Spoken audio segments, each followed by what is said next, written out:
Now, what if the key to getting ahead, to really mastering any challenge, isn't about just gritting your teeth and pushing harder? What if it's about thinking sharper? Well, today we're going to talk about unlocking a superpower that, believe it or not, you already have. It's called strategic thinking.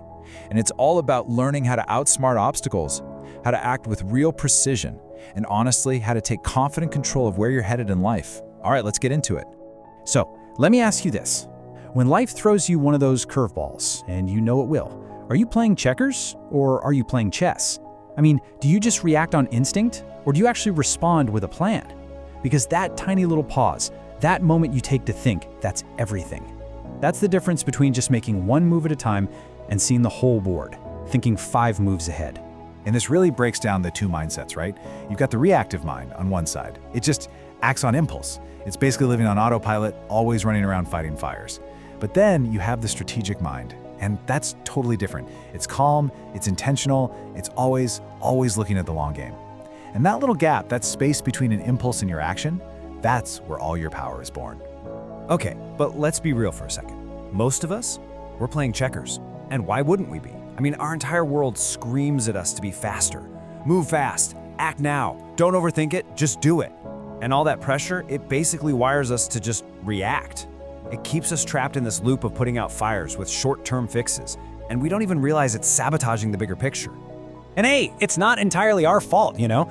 We're literally wired with this ancient fight or flight response, and that was awesome for, say, surviving in the wilderness. But the challenges we face today, in our careers, with our money, and our relationships, they're a little more complex than a saber-toothed tiger. These problems don't need more speed, they need more direction. Because when you're just constantly reacting, you're not in the driver's seat. You're letting the world dictate your every move. So the big question is, how do we break that cycle? Well, we activate that superpower I mentioned. And look, strategic thinking, it isn't some secret elite skill that's only for generals planning battles or CEOs in a boardroom. No way. It is a learnable mindset. It's a tool that absolutely anyone can use to stop being a passenger in their own life and finally get behind the wheel. So what is it really? The simplest way to think about it is like an internal GPS. It's the skill of looking at any problem, any opportunity, and approaching it with clarity, with foresight, and with intention.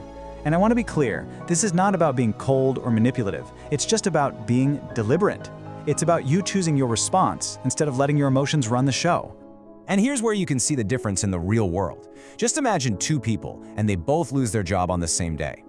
Person A immediately reacts. They panic, they just blast out the resume to hundreds of places, and they grab the very first offer that comes along. End result, they're stuck, underpaid, and totally burned out. Now, person B, they strategize. They take a breath. They pause, assess their finances, think about their actual goals, and then they apply, but only to roles that really align. And what happens? They land a job that's a massive step up. See? Same event, wildly different outcomes. That is the power of strategy. Okay, so you get it, but how do you actually do it? How do you become person B? Well, let's stock up your mental toolkit. We're going to go through 3 really powerful frameworks that will get you started thinking like a chess master, always a few moves ahead of the game. All right, tool number 1 is all about getting crystal clear. I mean, think about it. You can't hit a target you can't even see. These super vague goals we all have, like I want to be successful, that's not a goal, that's a wish. A strategist knows how to turn those wishes into real, tangible targets. And the secret, it's a little counterintuitive, is to start at the end. It's a technique called reverse engineering. So here's how it works. First, you define your end game, and I mean with absolute laser-like precision. Then, instead of trying to plan from here to there, you plan backward. You ask yourself, okay, what is the very last step I need to take right before I achieve this goal? Got it? Okay, now what's the step right before that? And you keep doing this, working your way backward all the way to the present moment until you land on a single action you can take right now. And just like that, this giant, scary goal, it's now a clear, manageable roadmap. Okay, next up in the toolkit, leverage. This is huge. A strategist knows, deep down, that not all effort is created equal. I mean, some things you do produce massive, outsized results, and other stuff, well, it's just busy work that barely moves the needle. The goal here isn't to work harder. It's to find those few powerful actions that create the biggest possible impact. And this brings us to the famous 80-20 rule. You've probably heard of it. It's also called the Pareto principle, and the idea is super simple. 80% of your results, your success, often come from just 20% of your efforts. Your job is to find that 20%. You have to ask yourself, what are the vital few tasks or relationships or skills in my life that give me the most bang for my buck? Find them, identify them, and then double down, hard. But here's a crucial point. You can find the perfect, highest leverage move, but if your timing is off, it's still the wrong move. This is so important. It reminds us that strategy isn't just about what you do, it's about when you do it. And that, well, that requires looking ahead. And that brings us to our third and final tool, anticipation. Look, great strategists don't have a crystal ball. They don't try to predict the future. They prepare for it. They do this by planning for multiple scenarios. You think through the likely outcome, sure, that's your main plan. But then you ask, what's the best case scenario? How can I ride that wave if it happens? And what's the worst case scenario? What's my backup plan? You even consider a wild card. By doing this, you're never caught flat-footed. No matter what life throws at you, you are positioned to adapt and win. All right, so you've got your tools, you've got your plan, but a great plan is really just the start, isn't it? Turning that beautiful strategy into actual real-world results, that's where the rubber meets the road, because a strategy is nothing without execution. So for this last section, let's talk about putting your plan into motion. I really want you to let this sink in. A strategy is just a wish without execution.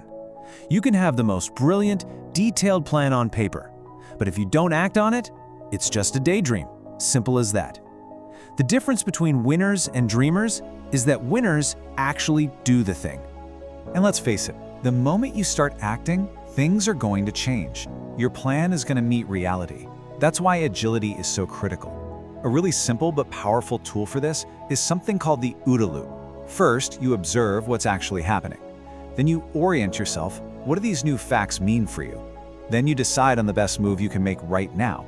And finally, you act. And then you repeat the cycle. It's a continuous loop that lets you adapt in real time without ever losing your forward momentum. And really, this is the ultimate takeaway from all of this. Strategic thinking isn't about creating some perfect, rigid, flawless plan that you can never deviate from. It's about having a crystal clear vision of where you want to go, a flexible strategy to help you get there, and, this is the most important part, the courage to actually take that first step and keep adapting along the way. So I'm going to leave you with one final question. Forget about the grand 5-year plan for just a minute. Based on everything we've talked about today, what is the one single strategic move you can make today to get just one step closer to your end game? Really think about it, and then go do it.